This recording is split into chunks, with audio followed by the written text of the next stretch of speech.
오늘은 이 사무엘 상하 이 3강을 함께 나누려고 합니다. 이 사무엘 상을 저번에 조금 더 구체적으로 봤고요. 오늘은 이 사무엘 하에 대하여서 우리가 함께 나누도록 하겠습니다. 제목은 사무엘 하 주요 사건과 이 메시지입니다.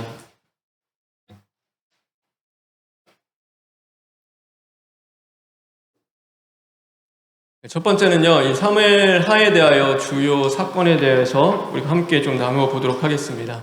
이 사무엘 하는 이제 누구의 이야기냐면 다윗의 이야기입니다. 이제 사울이 죽고 이제 다윗이 왕이 된 이후에 어떻게 이루어져 가는지에 대한 이야기들이 이제 기록되어 있는 것이 사무엘 하의 내용이죠. 그래서 첫 번째는요, 누구의 죽음으로 시작되냐면요, 누구의 죽음이죠? 네, 사울의 죽음으로써 처음 시작을 하고 있습니다. 네, 적었는데 다 같이 한번 읽어보겠습니다. 시작. 네, 역사는 사람이 아닌 하나님의 손에 달려 있습니다. 그래서 사울이 죽습니다. 그러니까 사람이 죽으면 역사도 끝이 나기도 하죠. 그런데 하나님은요, 끝이 아니시죠. 그러니까 사람이 끝난다고 해서 하나님의 역사는 끝나는 것이 아니라 이제 끊임없이 사람이 주도하는 것이 아니라 하나님이 이끌어 가신다라는 것을요, 이 성경은 보여주고 있습니다. 그래서 사무엘하 처음 시작도요, 어떻게 시작하냐면 사무엘이 죽은 후에라는 이 단어로 시작을 합니다. 근데 사무엘하만 그런 게 아니에요. 여호수아 처음 시작도 어떻게 하냐면 여호와의 종 모세가 죽은 후에, 사사기의 시작도 똑같아요. 여호수아가 죽은 후에. 우리는 사람이 보이잖아요. 사람이 저 사람 없으면 안 될 것 같고, 저 사람 없으면은 야 이제 큰일이다, 어떻게 할까, 이제 그러는데요, 하나님은 상관없는 거예요. 하나님은 그게 중요한 것이 아니죠. 이 역사는 사람의 손에 달려 있는 것이 아니라 누구의 손에 달려 있다고요? 하나님의 손에 달려 있는 거예요. 그러니까 그거 먼저 고백하고 가는 거예요. 야, 이제 모세 죽었으니 야, 우리 어떡하지? 이제 큰일 났다. 그건 상관없어요. 하나님은 역사를 이끌어 가시는 분은 하나님이신 거예요. 사사시대 때 여호수아가 죽었으니 이제 우리 이제 정말 어떻게 하면 좋을까? 이제 더 이상 세울 사람이 없대. 근데 상관없는 거예요. 역사는 하나님이 이끌어 가고 이제 계시기 때문인 거죠. 그래서 사무엘 하도 그것을 먼저 고백하면서 이 시작을 하고 있는 거예요. 그래서 괜히 성경 처음에 뭐 이렇게 죽은 후에 이걸 고백하는 거 괜히 둔 게 아니에요. 그러니까 이걸 염두에 두고 두는 거예요. 역사는 사람이 아닌 하나님의 손에 있다. 하나님 믿고 잘 살아라. 이제 그걸로 처음 시작을 하는 거죠. 그게 이제 1장에 있는 내용이고요. 그 다음에 이제 쭉 넘어와서 이제 통일 왕국이 언제 시작되면 이제 사무엘하 5장에 보면은요, 그때부터 이제 통일 왕국이 시작됩니다. 사울이 죽고 다윗이 바로 이 왕권을 잡고 뭐 통일시킨 게 아니에요. 그래서 그 약 7년 이상의 좀 시간이 필요했는데, 그 시간을요, 이 다윗이 기다립니다.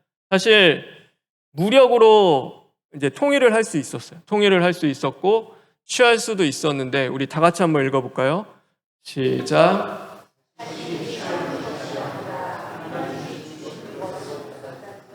다윗은 항상 그랬어요. 그러니까 사울을 죽일 기회가 2번 있었죠. 그러니까 충분히 내 눈앞에 있는 사울을 칼로 죽일 수 있는 기회를 그냥 둬요. 하나님 앞에 맡기는 거예요. 이게 이 사울이 죽고 나서 어떻게 되었냐면요, 제가 조금 설명해 드릴게요. 이 나라가 2개였어요. 그러니까 이스라엘 왕국이 있었고 여기 유다 왕국이 있어요. 다윗은 유다 왕국을 다스리고 있었고, 이제 이스라엘 나머지 지파들이요, 그 사울의 아들 이스보셋을 중심으로 하나의 나라를 형성하고 있었어요. 근데 힘은 지금 어디에 기울어져 있었냐면은 다윗이 더 센 거예요. 그래서 충분히 이게 들어가서 죽이고 차지할 수도 있는데 이제 기다리는 거예요. 기다려요.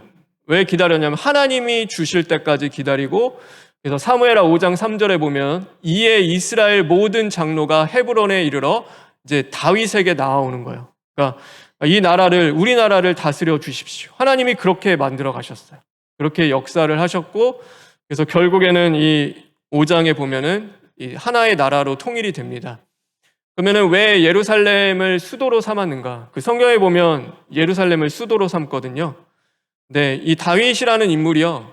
그러니까 백성에 대한 마음이 참 많은 사람이기도 해요. 그러니까 이 수도 예루살렘 보면 중립구역이었어요. 그러니까 여기 유다 왕국이 있고 이스라엘 왕국이 있으면 여기가 이제 예루살렘이에요. 그 가운데 여기 여부스라고 써 있죠. 여부스와 기브와 여기가 예루살렘인데 여기는 이제 중립이에요. 중립. 아무도 못 들어가는데 사실 그가 있었던 이 헤브론에다가 수도를 정할 수도 있겠죠. 그러면은 누구의 힘이 지금 만약에 통일됐을 때 더 세질까요? 헤브론 사람들, 유다 사람들이 다 장악을 하는 거예요. 그러니까 우리가 정치 보면 그렇잖아요. 뭐 여당, 야당도 있고 뭐 좌우도 있어가지고 힘이 균형이 잡는 게 중요하잖아요. 근데 그렇게 되면 이제 여기 사람들이 이제 아무것도 아닌 거죠. 왜냐하면 수도를 갖는 쪽이 힘이 더 강하기 때문에. 근데 다윗은 그냥 이 예루살렘을 정한 거예요. 그러니까 하나님의 뜻이 있었겠죠. 제일 위에는 하나님의 계획과 이 예루살렘을 수도로 삼아야 될 것이 있는데요. 그런데 그 하나님이 감동하시고 역사하시면서 이끌어가는 표면적인 모습에는요, 이 백성을 향한 다윗의 마음도 무시하지 않으셨어요. 하나님이 그래서 그것도 인정해 주시면서 이 예루살렘의 수도를 정하게 해 주시는 거죠. 그래서 통일왕국이 이제 그때부터 이제 시작이 되는 것입니다. 그리고 다윗이 이 왕국을 통일하고 가장 먼저 한 일이 있어요. 그건 뭐냐면 언약궤를 찾아오는 일이었어요. 잊어버렸던 언약궤 그거를요 이제 다시금 가져오는 그 일을 했어요. 그래서 우리가 저번 시간에도 나눴지만 우리 다시 한번 읽어볼까요? 시작.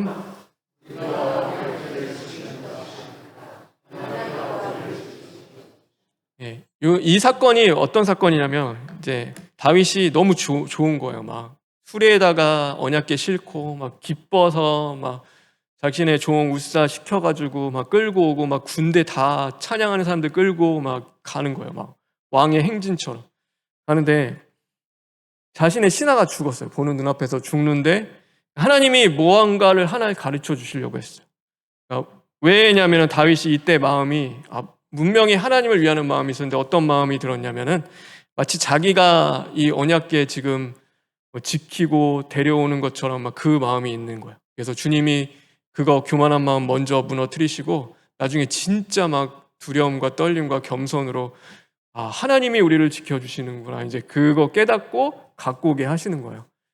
언약궤를 너희가 나를 모시고 사는 게 아니야. 그러니까 내가 너희와 함께 해주는 거야. 그러니까 그거를 항상 잊어버리지 마. 그러니까 너희가 뭐 대단해서 자격이 있어서 그런 것이 아니야. 그냥 내가 너희를 선택했고 사랑하고 너희와 함께 하는 거지. 그러니까 그걸 잊어버리지 말라고 하는 그 사건이 하나 벌어져요. 그래서 이 언약궤가 결국에는 이 예루살렘으로 이제 돌아오게 됩니다. 그리고 나서 이제 7장에 보면 다윗의 언약 유명하죠. 이 다윗의 언약을 세워 주십니다. 우리 다 같이 한번 읽어볼까요? 시작. 네, 이제 다윗이요. 그러니까 태평성대를 누렸어요. 이제 백향목 집에서 살고 있고 그러니까 너무 좋은데 우리 하나님의 집은 성막이에요. 광야에서 있었던 그 텐트 여전히 거기 그 텐트 있는데 그러니까 좀 그러니까 이제 하나님 집 짓고 싶은 마음에 하나님 그 성전을 짓겠습니다. 이제 그 고백을 하는데 하나님이 그거를 하는 거예요. 야, 네가 왜 내 집을 지어? 그러니까 내가 너의 집을 지어줄게. 이제 그 이야기를 하시는 것이 이제 다윗의 언약이죠. 그러니까 왜 하나님은 다윗의 성전 건축을 거절하셨는가? 이제 보면은 거절해요. 그래서 짓지 마. 그래서 뭐 어느 때 보면 역대하 보면은 뭐 피를 많이 흘렸기 때문에 이제 그런 것 같지는 않아요. 그러니까 굳이 다윗은 피를 많이 흘렸으니까 솔로몬이 지어 이제 그 말씀 때문은 아니에요. 왜냐하면 그 피 흘리는 거 누구 때문에 흘렸죠? 하나님 때문에 흘렸어요. 전쟁은 하나님을 위해서 전쟁하다가 피 흘렸는데 피 흘리는 걸 하나님이 다 하게 하고 성전은 또 못 짓게 하고 이제 그렇지 않아요. 근데 왜 다윗에게 못 짓게 했냐면요. 그거예요. 그러니까 다윗의 장막이라고도 하는데 우리가 사도행전 15장 16절에 있는 말씀인데 우리 다 같이 한번 읽어보겠습니다. 시작.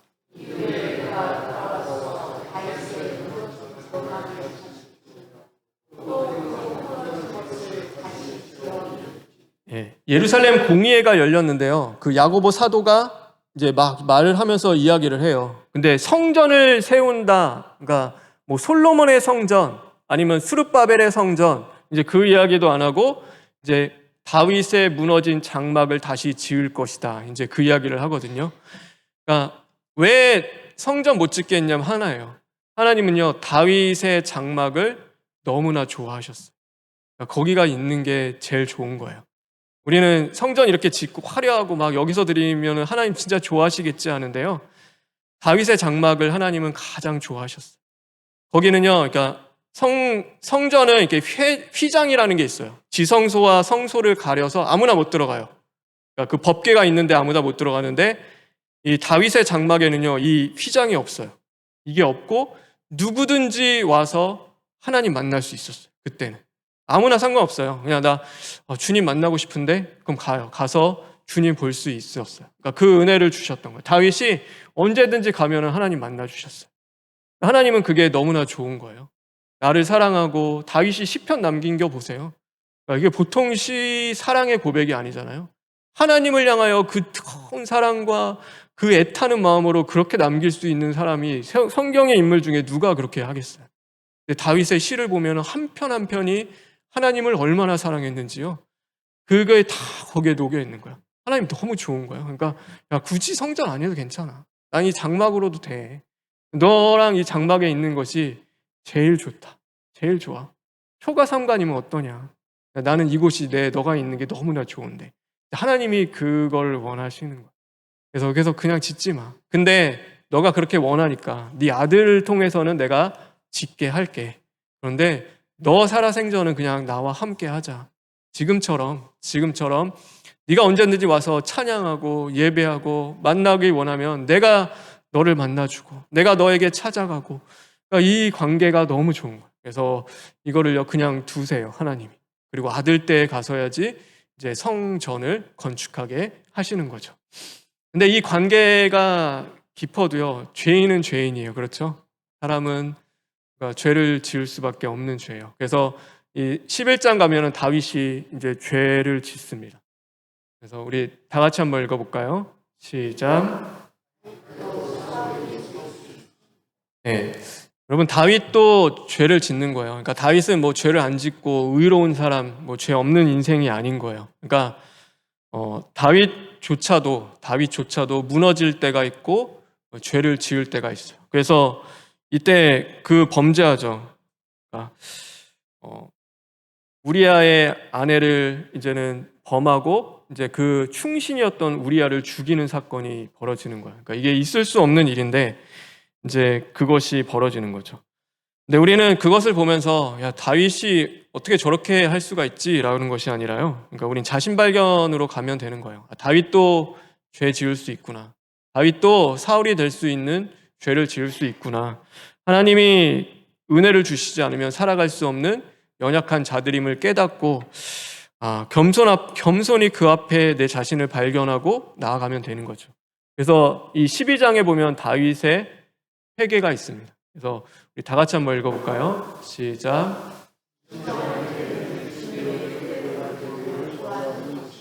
다윗이 이제 나단 선지자를 통해서 회개를 해요. 근데 회개를 하는데 그 회개가 우리 집안에 칼이 있을까봐 막 두려우면서 징계 받을까봐 하는 회개는 아니에요. 내가 벌 주실까봐 뭐 그런 것이 아니라 진짜 자기의 죄를 뉘우치며 하나님 앞에 이제 회개하고 용서를 받는 게 이제 12장에 나와 있습니다. 그리고 나서 하나님이 죄값은 죄값으로 다 받게 하세요. 그러니까 하나님이 이제 용서해 줬어. 그럼 끝이야. 이제 그거는 아니에요. 그러니까 그 죄에 대한 책임은 하나님이 끝까지 지게 하세요. 그래서 압살롬의 반역이 일어나고요. 그래서 이제 자식 때에 칼이 끊이지 않고 이제 막 엄청난 일들이 이제 벌어지기 시작을 하는 거죠. 근데 이 15장에서 우리가 좀 봐야 할 것이 하나 있어요. 우리 이거 다 같이 한번 읽어볼까요? 시작. 이때 뭘 하냐면요, 이제 압살롬에게 쫓겨서 도망가는데 이제 사독 제사장이 이제 여호와의 법궤, 언약궤를 가지고 와요. 근데 이거는 무슨 상징이냐면, 그러니까 그런 거 있잖아요. 뭐 왕의 옥새, 도장, 왕을 증명하는 거, 이제 그 정도인 거예요. 그래서 이 언약궤가 있어야지만이 함께하는 사람이 왕이다. 이제 그 정도인데, 그래서 갖고 왔어요. 그래서 근데 이 다윗이 뭐냐면 돌려보내요. 가라고 그냥. 가서 새롭게 세워진 왕을 섬길 수 있게 돌아가라. 나와 함께하지 말고 언약궤는 하나님이 있어야 될 그 자리에 있게 해라. 이렇게 돌려보낸단 말이에요. 왜 돌려보내냐면 자기의 수단으로 이용할 수 있었어요. 봐라, 언약궤는 우리와 지금 함께한다. 저 반역한 자들을 물리치자. 이제 사람들 다 모아서 으쌰으쌰 해가지고 다시 그 반역한 도당들을 다 쳐부수고 이제 이렇게 할 수 있는데 다윗이 그걸 하지 않는 거예요. 하나님의 뜻에 맡기는 거예요. 그러니까 내가 하지 않고 하나님이 하실 것. 그러니까 내가 하나님을 섬기는 것을 자신의 수단으로 삼지 않는 것. 이것도 하나님의 뜻일 수 있기 때문에 구하고 겸손하게 나아가는 거죠. 그 이후에 이제 왕위를 19장에서는요, 하나님이 복귀시켜 주십니다. 회복시켜 주시죠. 그래서 다윗에게 베푸시는 하나님의 은혜예요. 그러니까 다윗이 내 왕이 다시 찾아야지 해서 찾은 게 아니에요. 그러니까 하나님이 그 왕권을 회복할 수 있도록 그 모든 것들을 만들어 가세요. 그래서 결국에는 다시 그 왕위를 회복할 수 있는 은혜를 하나님이 주셨어요. 그리고 나서 이제 이어지는 이야기가 21장부터 24장은 이제 부록이에요, 부록. 사실 연대기 순으로 기록된 게 아니라 무언가를 가르쳐 주기 위하여서 이제 사건 몇 개를 뒤에 첨부한 거예요. 그냥 부록 별책처럼. 그게 21장부터 24장에 있는 말씀이고요. 그 마지막 이야기, 그래서 이 사무엘 하는 무엇으로 끝나는가 보면 뭘로 끝난다고 돼 있죠? 누구의 범죄예요? 다윗의 범죄. 또 마지막의 이야기, 그러니까 결국 사무엘하 마지막은 뭘로 끝나냐면 인구 조사한 다윗의 범죄로 이 막을 내리게 되는 것입니다. 그러니까 이걸로 끝나는 거예요. 이제 이게 이제 마지막 이야기죠. 그럼 이제 사무엘하를 통해서 우리가 무엇을 알 수 있는가? 첫 번째는 우리가 사울과 다윗에 대해서 조금 볼 수 있을 것 같아요. 그러니까 둘 다 하나님이 세웠어요. 하나님이 세웠고, 그러니까 40년 동안 통치했어요. 사울도 40년, 다윗도 40년이었어요. 여러분, 하나님이 사울 버리신 것 같잖아요. 사울이 이제 끝났다 이제 했는데 몇 년 통치했죠, 왕으로? 40년. 40년 동안 하나님은 뭐 하셨을까요? 뭘 기다렸죠? 사울의 회개를 기다리신 거예요. 그냥 떨어뜨릴 수도 있잖아요. 이제 그만 내려와. 내가 다윗 세웠으니까 너 이제 왕 그만해 라고 하며 그냥 이제 이렇게 할 수도 있는데 하나님이 그렇게 하지 않고 기다려주세요. 그러니까 이거 기다린 시간 맞는 것 같아요. 40년 동안 그 왕권을 유지하게 하시고 또 찾아오시고 어쨌든 그 시간들을 주세요. 그러니까 하나님은 사랑의 하나님 맞으세요. 억지로 하는 것이 아니라 끝까지 회개할 수 있도록 그 기다려 똑같이 40년을 통치를 하는 거죠. 그런데 이제 또 두 번째는 죄인이에요. 범죄를 졌어요. 그러니까 사울은 불순종했어요.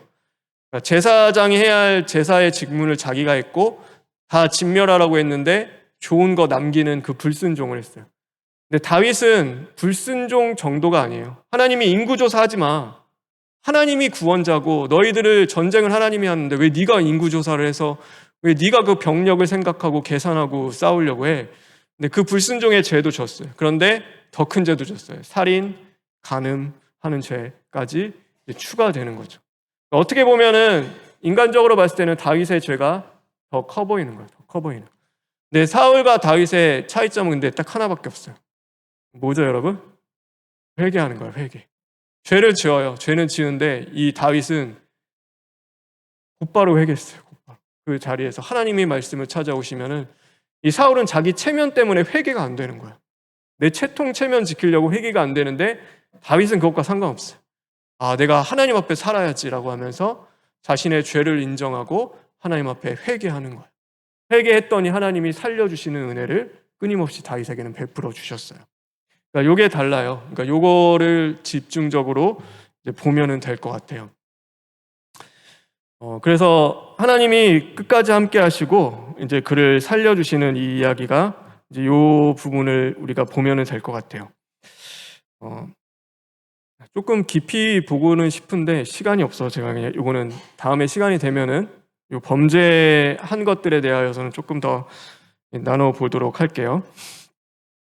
그리고 이 마지막 이야기, 이 사무엘하 마지막에 보면은요, 이제 인구 조사하고 그 죄로 말미암아 하나님 앞에 회개하며 이제 이 타작 마당에서 하나님 앞에 이제 번제를 드려요. 제사를 지르면서 용서를 구할 때 하나님이 이제 용서를 싹 해주세요. 그리고 나서 이제 이야기가 끝난단 말이에요. 근데 왜 굳이 마지막 이야기를 타작 마당으로 했는가? 이 타작 마당에서 제사를 지내고 용서하는 걸로 끝내는가? 이 타작 마당이 의미가 있어요. 이게 어디냐면요, 이 타작 마당은 전에는 모리아산이었어요. 모리아산이 어떤 곳인지 아시죠? 네, 어떤 곳이었냐면 아브라함이 이삭을 바쳤던 곳이었어요. 그러니까 여호와 이레의 은혜를 내가 준비할게. 너 바치지 마. 하지 마. 내가 할 거야. 너가 아들 바치지 마. 누가 바친다고요? 내가 줄게. 내가 바칠 거야. 이제 그게 이제 모리아 산이에요. 그리고 나서 여기가 솔로몬이 성전이 나중에는 세워져요. 하나님의 전이 세워지는 것이 이 타작 마당이고요. 나중에 또 이게 무너지죠. 3번 성전이 세워지는데, 그리고 나서 나중에 이곳에서 뭐가 이루어지냐면 예수님의 십자가가 세워지는 곳이 이 타작 마당인 거예요. 그래서 결론은 딱 하나입니다. 우리 다 같이 한번 읽어볼까요? 시작. 하나님이 약속하신 나라는요, 다윗이 세우는 것이 아니에요. 다윗이 세우는 것이 아니라 십자가로 하나님이 세우신다. 이제 그거를 우리에게 보여주는 거예요. 마지막 다윗도 실패해요. 다윗도 죄 지어요. 그런데 그 죄 지은 자리에 야, 너가 해결해. 네가 갚아라고 하는 것이 아니라 내가 해결할게. 너가 하는 것이 아니라 내가 십자가로 이 모든 것을 이루겠다라고 하면서 이 말씀을 주시는 거예요. 그래서 다윗의 언약을 주세요. 근데 이것을 십자가로 하나님이 마지막에 이루셨어요. 그래서 이게 사무엘 하의 결론이에요. 인간은 실패하나 역사를 주관하시고 이끌어 가시는 하나님이 십자가를 통하여서 마침내 우리를 구원하신다. 이게 말씀이에요. 우리 마지막으로 이 말씀 다 같이 읽고 오늘 이제 강의를 마치려고 합니다. 우리 다 같이 읽겠습니다. 시작.